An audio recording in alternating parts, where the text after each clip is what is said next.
And we're back with the Buffalo Juggalo Radio Show. And it's time for everyone's favorite segment, Get Schooled by Polmar. Because everyone's favorite thing to do was go to school, right? Well, some of you still are. I know a lot of you listeners do attend school as well. So, being that this past week was kind of big in politics, last Tuesday was, voting day. I thought maybe we would spend this week. I know I'm kind of doing like 2 social studies in a row, last week's and this week's. But the topic of this week is government, U.S. government specifically, and also the branches thereof. Now, first of all, the government of the United States is based on a written constitution, and it's also the shortest constitution in the world, by the way. This constitution consists of a preamble, 7 articles, and 27 amendments. From this document, the entire federal government was created. It is a living document whose interpretation has changed over time. The amendment process is such that while not easily amended, U.S. citizens are able to make necessary changes over time. Now, we're not going to get into reading the whole, everyone knows about the amendments, and there's there's a Bill of Rights and just everything else. But what we are going to discuss here quickly is the Constitution. It's built on 6 basic principles. And these are deeply ingrained in the mindset and landscape of United States government. The first of these principles being popular sovereignty. This principle states that the source of governmental power lies with the people. This belief stems from the concept of the social contract and the idea that government should be for the benefit of its citizens. If the government is not protecting the people, it should be dissolved. The second principle is limited government. Since the people give government its power, government itself is limited to the power given to it by them. In other words, the U.S. government does not derive its power from itself. It must follow its own laws, and it can only act using powers given to it by the people. Or so we thought until, recent, right? Let's see next. Separation of powers. As stated previously, the United States government is divided into 3 branches so that no one branch has all the power. Each branch has its own purposes to make the laws, execute the laws, and interpret the laws. Which kind of brings us into the next principle, checks and balances. In order to further protect the citizens, the Constitution set up a system of checks and balances. Basically, each branch of government has a certain number of checks it can use to ensure the other branches do not become too powerful. For example, the President can veto legislation, the Supreme Court can declare acts of Congress unconstitutional, and the Senate must approve treaties and presidential appointments. Kind of like playing rock, paper, scissors, one beats the other. There's always one better than the other. Or not better, but with power over the other. The fifth principle was judicial review. This is a power that allows the Supreme Court to decide whether acts and laws are unconstitutional. This was established with Marbury versus Madison in 1803. And lastly, federalism. One of the most complicated foundations of the U.S. is the principle of federalism. This is the idea that the central government does not control all the power in the nation. States also have powers reserved to themselves. This division of powers does overlap and sometimes leads to problems such as what happened with the response to Hurricane Katrina between state and federal governments. Now back into the 3 branches of government here. And I'm sure and everyone knows that the 3 branches, legislative, executive, and judicial. But this here is kind of a look back into that, maybe some of the things you might have forgotten since high school, maybe. I don't know. But the Constitution created 3 separate branches of government. Each branch has its own powers and areas of influence. At the same time, as we mentioned, the Constitution created a system of checks and balances that ensured no one branch would reign supreme. Then the 3 branches, of course, are, first of all, legislative. This branch consists of the Congress, which is responsible for making the federal laws. Congress consists of 2 houses, the Senate and the House of Representatives. Then there's the executive branch. The executive power lies with the President of the United States, who is given the job of executing, enforcing, and administering the laws and government. The bureaucracy is part of the executive branch. And then there's the judicial branch. The judicial power of the United States is vested in the Supreme Court and the federal courts. Their job is to interpret and apply U.S. laws through cases brought before them. Another important power of the Supreme Court is that of judicial review, whereby they can rule laws unconstitutional. Now, to dig back into the branches themselves, going back to the legislative branch, we'll start with the House of Representatives. The House of Representatives was established as a result of the Great Compromise. It's also important to note that the House is larger, much larger than the Senate. The Constitution gave Congress the power to determine the size of the House and to divide representation according to state population. States with large populations have more representatives than small states. The Constitution provided for at least one representative for each state, no matter what your population is. Originally, there was one representative for every 30,000 people. Today, there is one representative per several 100,000 people. There are 6 states with just one representative per state. They are Alaska, Delaware, North and South Dakota, Vermont, and Wyoming. California currently has the most representatives, a total of 53. The U.S. territories, America Samoa, Guam, Puerto Rico, Virgin Islands, and the District of Columbia, have more limited representation. They have representation, but it's more limited. The Constitution requires a census to be taken every 10 years. If a state's population increases, that state's number of representatives can increase too. There were 59 members at the first session of the House of Representatives. Today there are 435 members. Representatives are elected to serve for a period of 2 years. Now, only the House can introduce spending bills. Also, the Constitution states the qualifications for being a representative.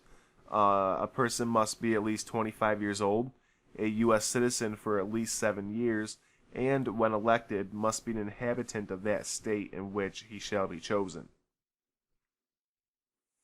Says the House of Representatives. Moving on over here to Senate. Our country's legislative branch, or Congress, includes another. Now, voters elect 2 senators from each state, regardless of population size. There is equal representation from each state in the Senate, always. It doesn't matter if the state is big or small, densely or sparsely populated, or where it's located. Senators are elected every 6 years. The elections are staggered so that both senators from a state are not elected at the same time. Only the Senate can approve or reject treaties and presidential nominations for government offices. The qualifications according to the Constitution for a senator, a person must be at least 30 years old, a U.S. citizen for at least 9 years, and have fulfilled the requirements for residency in that state and the person wishes to represent. So I don't know how, wasn't it West Virginia just voted in like some 18-year-old? I don't know, maybe. Oh, maybe it was like state legislature, not like federal, like this is federal level. Maybe that's what it was. I don't know. Now, moving on to the executive branch, everyone knows, president, vice president. So what I thought is we would maybe take a little bit of a different spin on the executive branch here and talk about some of the things you might not be aware about. First of all, there is the presidential cabinet. Now, the president elects the cabinet himself, and then they get approved by Senate, but he elects them himself. And each president, throughout the years, presidents have added cabinets. The most recently added one was back in 2001 or whatever it was. Right after, 9/11 and everything else going on, George Bush created the Department of Homeland Security. And this also kind of goes in line with the presidential line of succession. So, if the president were to die or get assassinated or whatever, it would then, basically the vice president becomes president. Well, if the vice president gets taken out or dies, then it goes to the Speaker of the House, who is the head of the House of Representatives. If he dies, then it goes to the President Pro Temp of Senate. If he dies, then it goes back to the cabinet, which then it goes in order of by when the cabinet was added to the list. So, Going down in order of each cabinet, it goes Secretary of State, Secretary of Treasury, Secretary of Defense, Attorney General, Secretary of the Interior, Secretary of Agriculture, Secretary of Commerce, Secretary of Labor, Secretary of Health and Human Services, Secretary of Housing and Urban Development, Secretary of Transportation, Secretary of Energy, Secretary of Education, Secretary of Veterans Affairs, and then finally Secretary of Homeland Security. Now it is important to note though right now where we are in the United States, the Secretary of the Interior, Sally Jewell, is actually not eligible. So if something were to happen in the first 7 or, well, was it 10 or 11 people, she would not be able to become president. It would jump automatically to the Secretary of Agriculture, Tom Vilsack. Our Secretary of the Interior, Sally Jewell, she was born in the United Kingdom, and she became a naturalized U.S. citizen. So she's not fully eligible because to be president, you have to actually be born in the United States. So, then lastly, real quick, the third branch of government is the judicial branch. The judiciary is made up of courts, Supreme Court, circuit, the magistrate, which is local, and municipal, city. The judicial branch, their main job is to interpret the laws. State judges on the state level here are elected by citizens rather than being appointed. When it comes to the U.S. Supreme Court, they are appointed by the president. They also serve for life in this U.S. Supreme Court. So, the duties of the judicial branch include interpreting state laws. Well, this is all laws. I think my notes here were written for state, but the duties of the judicial branch include interpreting laws, settling legal disputes, punishing violators of the law, hearing civil cases, protecting individual rights granted by the Constitution, determining the guilt or innocence of those accused of violating the criminal laws of the Constitution, and acting as a check upon the legislative and executive branches of government. This goes for both state and federal. The definitions might slightly change, but those are the basic functions of the Supreme Court. Basically, now, as far as the U.S. Federal Supreme Court, it consists of 9 members, although the number is not set by the Constitution, and it can be changed by Congress. The head of the Supreme Court is called the Chief Justice. Justices, like I said, are chosen by the President, confirmed by the Senate. They serve for life unless they retire or are impeached. So, right now, I'm not even sure who was running for what in the elections last week, but another 2 years, we have another presidential election, so figure another year from now, you're going to start seeing all the campaign stuff going. People are going to start making their bids, they're going to start making their runs, because like I said, 2 years is our next presidential election. So, there you have it, a little review on U.S. government, on the branches of and whatnot. As always, I will have the note board posted up online, so you can go check that out. In the meantime, we'll go ahead and take a break here. Check this out. We'll be back here in a few moments with the Buffalo Juggalo Radio Show, 100th Hour. What's up, everyone? I'm Polmar. And I'm Trippy Two-Face. And we're the hosts of the Buffalo Juggalo Radio Show. You can catch us every Saturday at 10 p.m. Eastern on Hatchet Radio. We'll be bringing you all the freshest and underground music news, interviews, featured artists, and so much more. With a special focus on the 716 and beyond. This is the official broadcast of Buffalo Juggalos. Come scope us out at hatchetradio.net and hit us up at facebook.com/Buffalo Juggalo Radio Show. We have tons of contests and giveaways coming up on our page.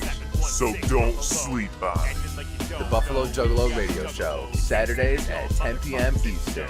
Only on Hatchet Radio.